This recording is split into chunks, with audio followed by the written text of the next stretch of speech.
Do you love hiking, getting out in nature, exploring new places and want some inspiration? Well, you're in the right place. Welcome to the Everyday Hiker podcast. My name is Beck and I'm your host. I live in the beautiful southeast Queensland region of Australia. So many of our hiking ideas feature this area, but we've also got some great travel inspiration for you, plus special guests, practical tips and guides to hiking to share with you. And if you like what you hear, please follow me, share with your friends, rate my podcast and send me your feedback. Hello, and today is going to be my last podcast episode for 2025, and I was thinking of something that could be inspiration for your holidays for 2026. And recently I did one of the most magical multi-day walks I've done, and that is the Banks Track in New Zealand. I was even a bit hesitant to share this one, as it's one of those places you almost want to keep a secret, but the numbers are strictly managed by the operators of the track. They're very conscious of conservation of the area, so I don't think I'll spoil it for anyone because the owners are going to keep it special. So here we go. Let's talk about today the Banks Track. So the Banks Track is on the Banks Peninsula near the town of Akaroa, which isn't far from Christchurch, the capital of New Zealand's South Island. Akaroa is the start and end point for the walk, and it's a beautiful destination in its own right. A little bit of history here first. Akaroa was once home to local Maori tribes, and there are stories of giant seabirds and sea animals residing in a beautiful natural harbour with an abundance of really beautiful farming land around it. So, of course, by the 1800s, this had caught the attention not only of other Maori tribes from the North Island, but also the British and the French who settled here. The result is a town which has a wonderful fusion of Maori, French and British heritage. It's well worth exploring all of the places of cultural and environmental significance. And what we did is, before we started our walk, we did a great tour with the seventh generation, who really gave us a good insight into the history and the natural features of the area. And that really helped us when we were walking the Banks Track, as so many of the things that we looked at had a bit more meaning for us. So I'll put a link in the episode notes to this tour, but it was a really great way to start the walk, to really give you an appreciation of where you're walking. The Banks Peninsula area where you walk through is owned by 5 farming families who got together to cooperate with a walk that takes you through this most beautiful landscape that you might not otherwise be able to access as it's private land. 3 of those families play host with accommodation options over the 3 nights. The Banks Track is open from October to April, and it is popular because of those limited numbers, just 16 people per day, so you might want to book ahead for this one. It shouldn't feel too crowded at any time, and really it's designed so that you don't cross over with guests ahead of or behind you, so it keeps it a really nice small group. The standard walk is 3 days and 3 nights, starting on the first night. It covers 31 kilometres, but there is a shorter 2-day version where you can do this distance at the same time. I loved that the 3-day walk gave you free time at each location to swim or wander around the property or interact with the animals, there's so many sheep, or just to laze around, play some lawn games, read a book, whatever takes your fancy. I'm sure 2 days would still give you a great experience as you get to walk the whole track if you're on a tight itinerary. So before we get on to the details of the walk itself, I'm going to give you some important planning information. The journey from Christchurch to Akaroa is about 1.5 hours by car. There is a bus service, but it only leaves once a day in the morning, and it takes just over 2 hours. If you are flying into Christchurch, you may not be able to get the bus the same day, so just something to look at when you're planning your trip. We chose to hire a car as we were going on a longer trip, and therefore the daily rate for the car was pretty affordable. And honestly, by the time we bought 2 return bus tickets, it wasn't that much difference. And having the car just gave us the freedom of when we arrived in Akaroa and when we left. If you are arriving by car, there is a dedicated car park that you can leave your car for the 3 days, which is secure and allows you to leave other luggage, etc. Either way, if you're arriving by bus or car, there is a secure luggage store in town to put your bags in until they're picked up late afternoon on the first day, or to keep excess luggage there if you're travelling on, you're coming by the bus. Your baggage gets transported between the 3 accommodation options every night, which is an absolute bonus because it means that unlike some other multi-day hikes, you get to walk with just a light day pack. But there is a luggage limit in terms of weight, and it's only 1 bag per person. If you're going in a group like we are, you can share an esky if that's what you want to do to take cold drinks, because you do need to take your food and drink for all 3 days. But there is some ability to stock up on snacks in particular and drinks at each accommodation stop. And on the last night in particular, there was some beautiful fresh fruit and veggies and frozen food items, including meat, fish, eggs, etc. There was even some cold beer, so you don't have to take absolutely everything. But I would recommend bringing some of your food options with you, particularly if you want to take dehydrated meals or you have special dietary requirements. There is a grocery store in Akaroa. It's fabulous, but it is limited, as you can imagine, in food choice if you're looking for particular things. And of course, it's a little bit more expensive than the large supermarkets that you could stock up in Christchurch. On the first night, you can take fresh food to the accommodation as you're not walking to get there. So you'll go up in the minibus to there. There's really great cooking facilities and fridges. So we took up a bottle of wine. You can really go to town a little bit on the first night. Also, the other great thing is there are bins, so you don't have to carry your rubbish with you along the walk. Now, there is an option to book 2 private rooms at each accommodation. It's an extra cost. If you're lucky enough to nab one of these, your bedding and towels are provided for you, cutting down on your luggage. If not, you'll be in shared sort of bunk rooms. They're generally smaller bunk rooms, but you'll need to bring things like sleeping bags and towels. Both options have shared bathrooms, but they're good and clean and enough to cater for a group size, and always a hot shower.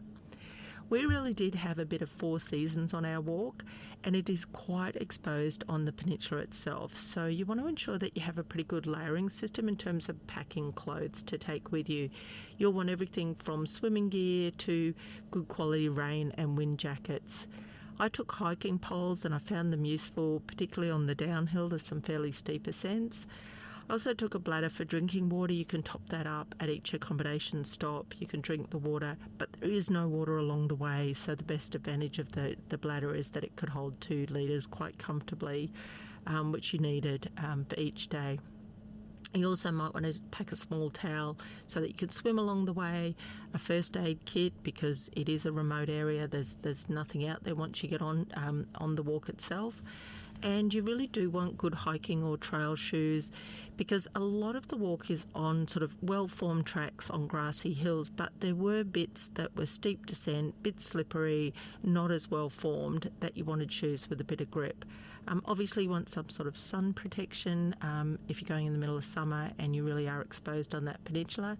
And then the last one is bring some cash, really important, because if you want to take advantage of those snacks and drinks at the accommodation, it's all on a cash basis.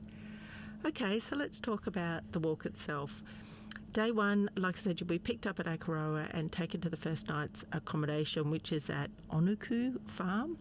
We loved this spot. The gardens and the views down to the harbour were beautiful. The accommodation was clean and modern and just incredibly well equipped. There was heaps of space to prepare dinner and eat dinner. We loved sitting on the deck, having dinner and a glass of wine and getting ourselves ready for the next 3 days of walking. Day 2, after you've put your bags aside to be picked up, you can pretty much leave any time you want up to mid-morning.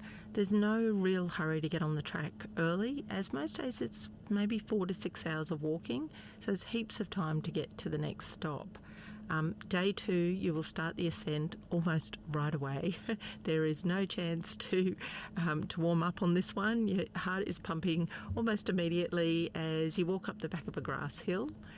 And after a few kilometres, you'll reach a plateau, which gives you an option to go left, continue up the mountain, or go right on a detour out to the harbour view, which was really nice. I definitely suggest doing that. And you're going to see quite a few sheep You'll see sheep all the way for the next 3 days, but there were particularly a lot of sheep around here, and we went in spring, so all the baby lambs were scattering around as well. Back on the trail, it's just climbing and climbing. It's fairly windy. You might pass over a few boulders, nothing too technical though. You get to the top of Trig Mountain, and there's a great Instagram sign with a hashtag for Banks Track, so you can let everyone know you've made it to the top. And after walking across the saddle of this mountain, you'll start your descent into just a wonderful ancient nature reserve.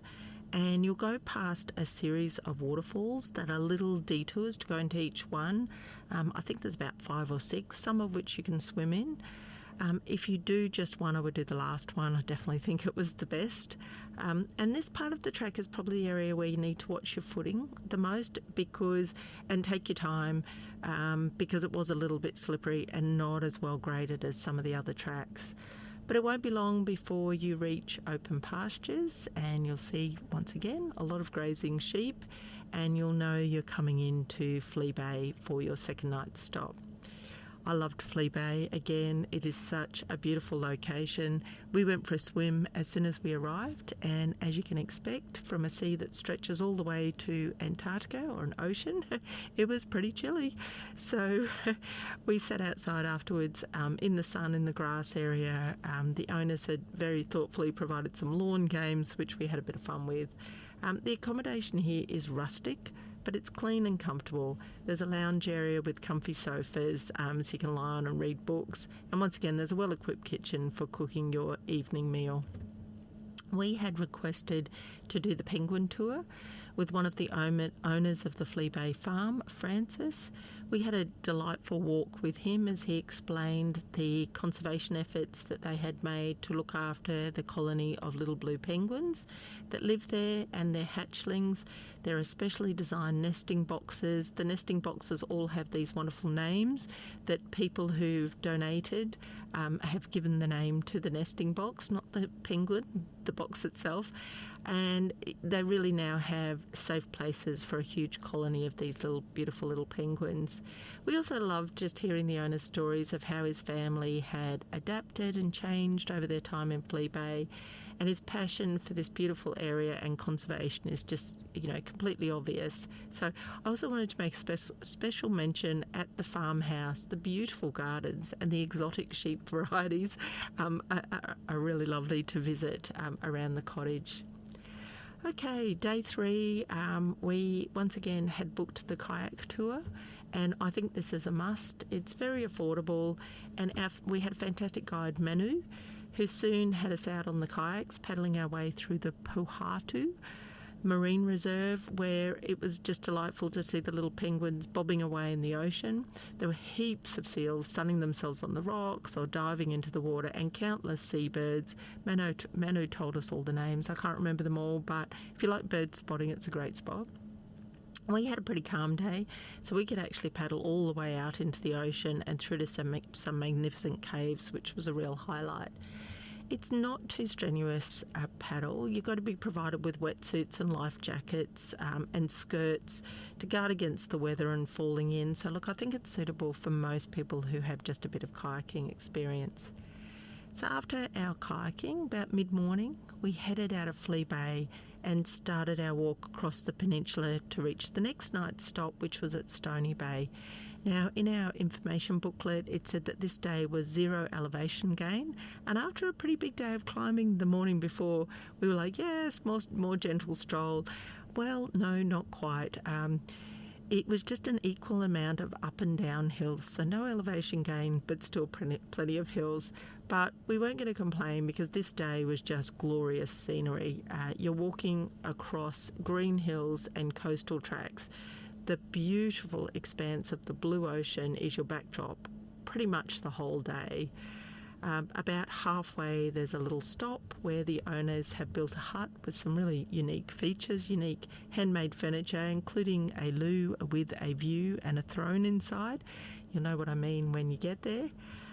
There's also another detour. We can sort of climb over some rocks and peer down and watch another colony of seals at play.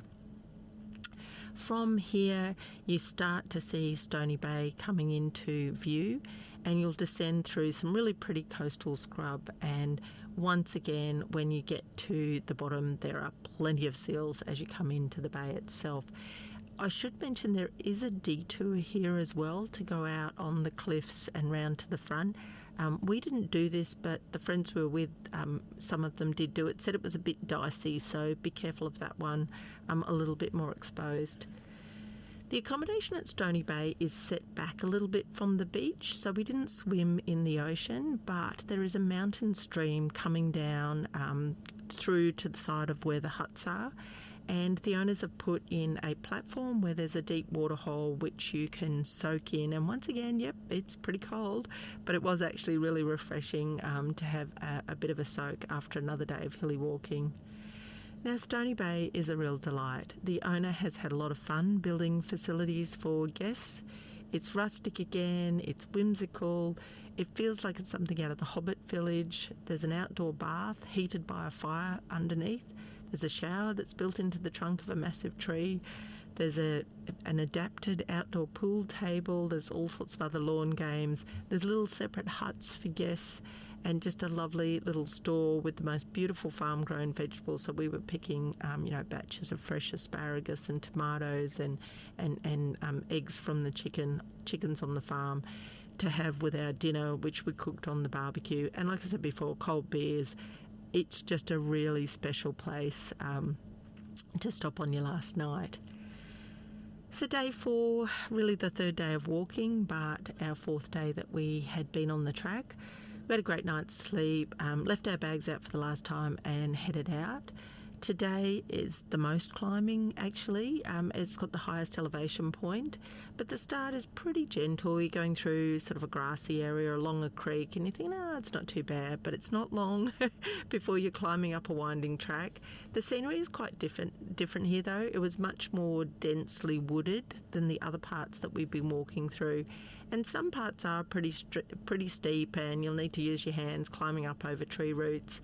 And you'll definitely want to take some breaks to catch your breath because it's pretty much straight up as you're going through that wooded area. But look, it's not too long before you break through and you open up to the most wonderful vista where the owners have very thoughtfully put out a couple of benches. There's a rest stop here with a little a hut for you to have your lunch or your morning tea, whatever it may be. You're looking out over the to the ocean, across the mountains and the valleys. And it was quite amazing. We were there early November, and just 2 weeks earlier, there was snow on this very spot. They showed us the photographs. So you're up pretty high, giving you fantastic views, but you know you've kind of reached the pinnacle of the walk when you get here. And after that, you kind of climbing a little bit over, there's a roadway up there, and as you get to the other side of that roadway, you're starting the descent down the hill on the other side. So all the hard work's been done, and you really can see the finish line because opening up below you is Akaroa and the harbour. And it's a very easy walk downhill, quite a windy walk, and as the last few kilometres are quite nice, they're going through farmland. And you will walk right through to the car park. So if you've parked your car here, you can pick it up and drive into town. Or if you're on the bus, you just walk down the streets and into the town itself. Now, when you get back into Akaroa, there's so many great dining options. I'm going to highlight the fantastic French bakery and patisserie. It really was special. I love that it stays open only until it sells out, which is pretty much early every day. So get in there if you can, by mid-afternoon at the latest, or that bakery is going to be closed. There's coffee shops, there's casual dining with fish and chips and burgers and things like that on the waterfront, and there's also a couple of fine dining establishments if that's your scene. I'd really encourage you to spend at least an afternoon here in Akaroa. You'll be able to walk up to the lighthouse and out to the jetties and have a good look around the harbour. We also visited the amazing Giant's House. The mosaic sculptures here are just simply fantastic. The talent of the artist who has put this house together is just phenomenal. It is a steep entry price, but don't be turned off by that. Look, I would liken it to New Zealand's answer to Gaudi's Park Güell. If you know what I'm talking about, in Barcelona, it's just an amazing sight to behold. Your bags will be delivered back to the storage shed by sort of mid-afternoon, and then you can head off on your travels, whichever way it may be that you're getting back to Christchurch or going on. We actually headed to Hanmer Springs, which was a couple of hours drive, but boy, those thermal baths were just the tonic for sore legs after 3 days of walking the Banks Track hills. So look, that's what I need to tell you about the Banks Track. I can't rave enough about it. It was just amazing. The uniqueness of the hospitality and the accommodation, the jaw-dropping, just beautiful coastal scenery, the abundant wildlife, the challenge of the walk, even the weather, everything was perfect. I love that the package to do the Banks Track is very affordable, so it should be open to most people. It's a hike I would definitely put on your bucket list for a trip to New Zealand. Okay, so thanks for listening today. You'll find the links to the trails and some of the other places I discussed in this episode in the show notes. I really enjoyed doing these podcasts with you in 2025, and I'd love to hear your feedback. So please leave me suggestions, ideas, and if you like what you've been hearing, once again, please rate, follow, or share this podcast with your friends. So until 2026, happy hiking.